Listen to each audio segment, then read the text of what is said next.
The sun was setting over the horizon of the small coastal town of Porto Sereno, turning the sky orange and gold. Clara Meneses, a 38-year-old architect, parked her bicycle in front of her charming beach house, with white walls and windows adorned with vines. The sound of waves crashing in the distance was a constant reminder of the peaceful life she had built with Rafael, her husband of 12 years. But that night, an uneasiness tightened his chest, as if the salty air carried an unspoken secret.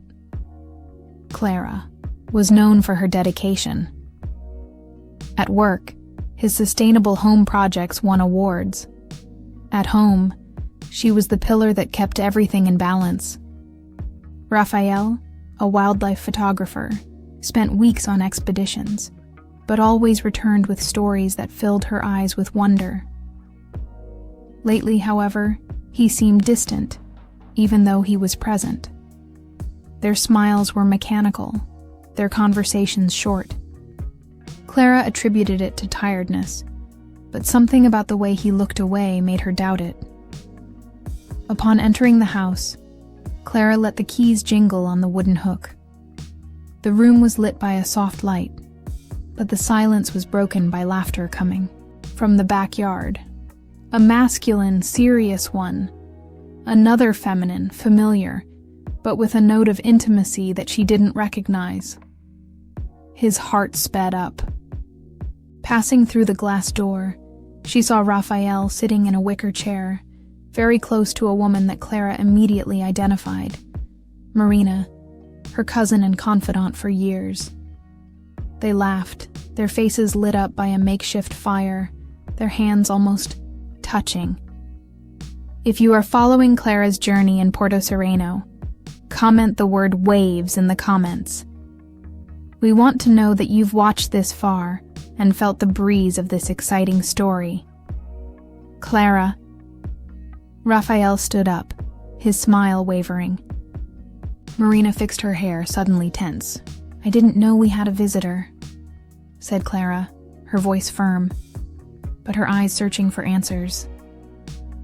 The sea breeze felt colder now.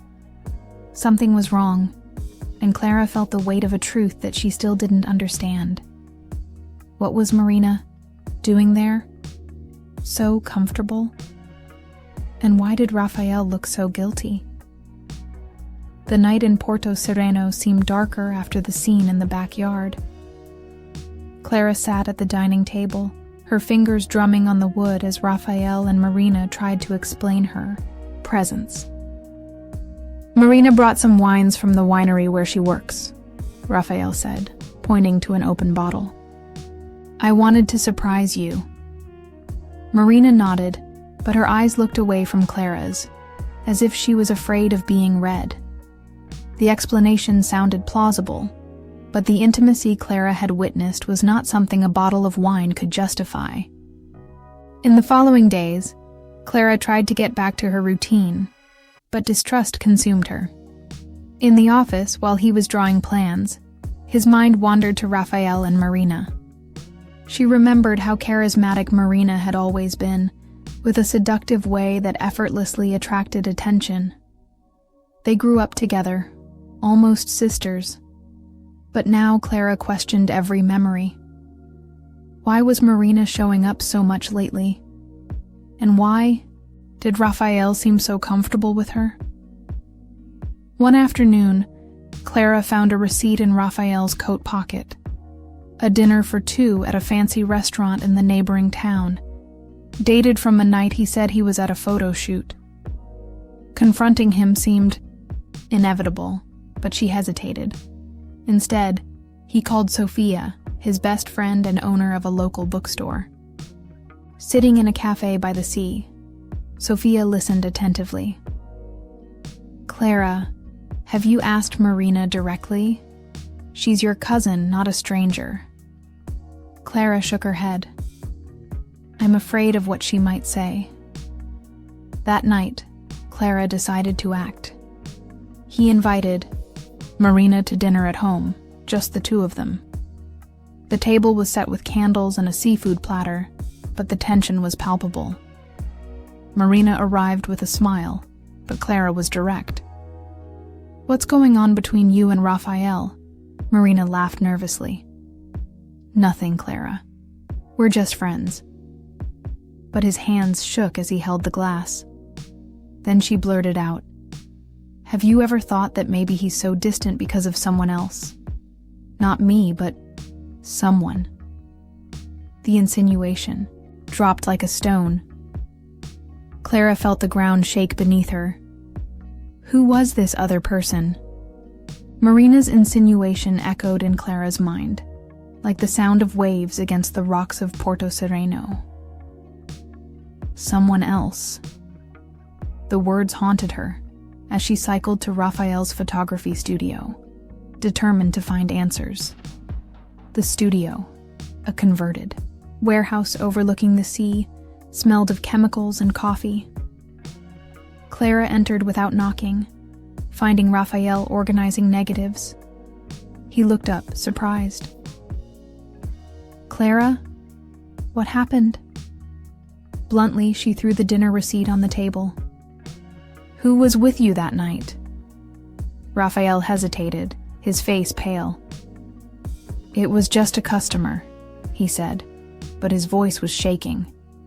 Clara pressed, her eyes fixed on his. "Marina said there might be someone else. Who is it, Raphael?" He looked away, and then, as if the weight was too great, he confessed, "It's not Marina. It's Laura, the gallery curator." Laura Mendez, an elegant woman who organized Raphael's exhibitions, always with a seductive smile and compliments that Clara now saw in a different light. The revelation hit Clara like an icy wave. It wasn't just the betrayal, but the realization that Laura, someone who attended dinners at his house and laughed at his jokes, had crossed such an intimate line. "How long has it been?" Clara asked, her voice barely above a whisper. Raphael swallowed. 6 months. 6 months of lies, of nights when he said he was on expeditions, but he was with her. Clara turned her back, leaving the studio with her heart in pieces.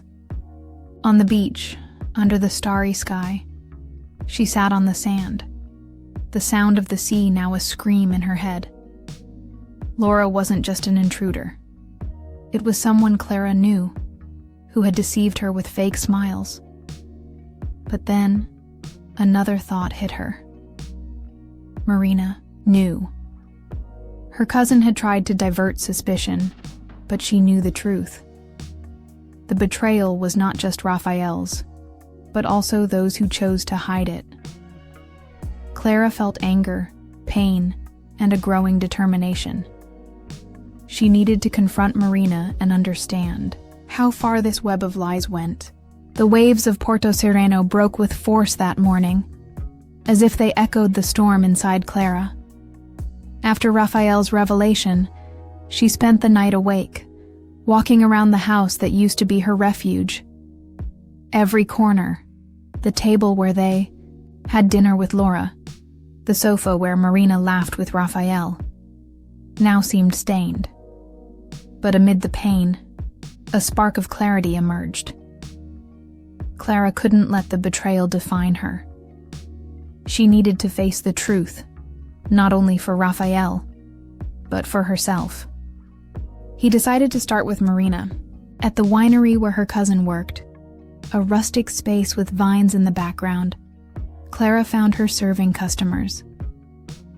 "We need to talk," he said, his voice firm. Marina tried to smile, but gave in when she saw Clara's determination. Sitting in a corner, Clara was direct. "You knew about Laura and Raphael. Why didn't you tell me?" Marina lowered her eyes, her hands restless. "I saw them both once by chance. Raphael asked me not to tell. He said he was going to break up. I thought it was better to protect you." Clara felt her anger rising. "Protect? You chose him, not me." Marina cried, but Clara didn't give in. "You were my family," he said, standing up. The conversation left her hurt, but also free of illusions about Marina. Back in the city, Clara picked Sophia up at the bookstore. Between shelves of books, she said, "I lost my husband, my cousin. Who am I now?" Sophia, with a kind look, replied, "You are Clara, the woman who builds houses that withstand storms. You will rebuild that too." The words sparked something in Clara. She decided not to confront Laura. That would have given her more power. Instead, she focused on herself. Clara returned to work with fervor, designing an eco-friendly home that reflected her new strength, open yet protected. At home, he changed curtains, painted walls, made the space his own. Each brushstroke was a step towards reclaiming his identity. But the hardest decision came when meeting Raphael on the beach, where he asked to talk. "I want to fix this," he said. Clara stared at him, the wind ruffling her hair. "You broke something I can't carry anymore. You need me now." For the first time, she chose herself. The sky of Porto Sereno was full of dark clouds, foreshadowing a storm, when Clara received an unexpected call. It was Sophia, her voice urgent. "Clara, you need to come to the bookstore now. It's about Raphael. And Laura." Despite her determination to move forward, curiosity and the still latent pain made her cycle to the city center. The bookstore, with its warm lights and smell of paper, contrasted with the tension Clara felt when she entered. Sophia took her to a private corner, where a woman was waiting. Anna, wife of Tomas, the owner of the gallery where Laura worked. Anna, with red eyes, held a bundle of papers. "Clara, I know what Laura did to you, and it wasn't just with Raphael. She's with my husband too." The revelation was a punch. Laura wasn't just an occasional seductress. She manipulated multiple couples, using her charm to destabilize homes. Anna showed emails exchanged between Laura and Tomas, describing secret meetings and plans to run away together. One of the emails mentioned Raphael, suggesting that Laura had used him to ensure the exposure of her photos, a move to advance her career. Clara felt the floor disappear. Raphael's betrayal hurt, but knowing he was manipulated by Laura added a layer of humiliation. "We need to stop her," Anna said, her voice shaking with anger. Clara hesitated. To confront Laura would be to plunge back into pain, but to ignore her would be to allow her to continue destroying lives. "Let's go together," Clara decided, her voice firm, but her heart racing. That night, the two went to the gallery during a vernissage. The space, lit by chandeliers, was teeming with people. Laura, in the center, laughed with a glass of champagne, oblivious to the approaching storm. Clara and Anna entered, their gazes fixed on her. "Laura!" Clara called, loud enough to silence the crowd. "No more games." She held the emails, exposing the lies in front of everyone. Laura tried to deny it, but Anna interrupted her, revealing her betrayal with Tomas. The silence in the gallery was deafening. Raphael, present in the corner, lowered, his head embarrassed. Laura, without any arguments, dropped the glass and ran away, humiliated. Clara and Anna looked at each other, united by pain, but strengthened by the truth. The storm outside exploded, as if applauding his courage. The storm that swept through Porto Sereno on the night of the vernissage left the air lighter, as if it had taken away the weight of the lies. Clara returned home exhausted, but with a peace she hadn't felt in months. Laura's public display at the gallery spread like waves across the city. She left Porto Sereno days later, her reputation in tatters. Raphael, humiliated, tried to get closer to Clara, sending messages asking for forgiveness. "I was weak, Clara. Laura manipulated me," he wrote. But Clara, sitting on the balcony overlooking the sea, deleted the messages without responding. Forgiveness might come with time, but trust would never return. Clara and Anna, united by the experience, became friends. They met at the seaside cafe, sharing laughs and plans. Anna decided to divorce Tomas, who, embarrassed, closed the gallery. "I want a fresh start," Anna said, toasting with coffee. Clara nodded, feeling the same. She completed the ecological house project, which was highlighted in an architecture magazine. Every line drawn was a reminder of her resilience. At home, she replaced old photos with canvases she painted herself, vibrant colors that reflected her new energy. Marina tried to get back together, sending an apology letter. "I betrayed you out of cowardice," he wrote. Clara read it, but kept the letter without responding. The wound with Marina was deep, and healing required distance. Sophia, always present, organized a dinner at the bookstore to celebrate Clara's success. Among friends, Clara laughed like she hadn't done in a long time. "You're shining," Sophia said, shaking her hand. Clara smiled, feeling the truth in those words. One night, while walking along the beach, Clara stopped to look at the stars. The sound of waves enveloped her, and she thought of everything she had lost and gained. Betrayal had torn her apart, but it had also taught her to value herself. "I am enough," he murmured, the wind carrying his words. Porto Sereno, with its restless sea, witnessed the rebirth of a woman who chose herself. 2 years after the storm that changed Porto Sereno, the coastal city glowed under a summer sky. Clara Meneses, now 40 years old, was cycling along the coast, her hair flowing in the wind, a calm smile on her face. His beach house, now full of colors and plants, was a reflection of his new life. The greenhouse project not only won awards, but also inspired a community program that Clara led, teaching young people how to build sustainable homes.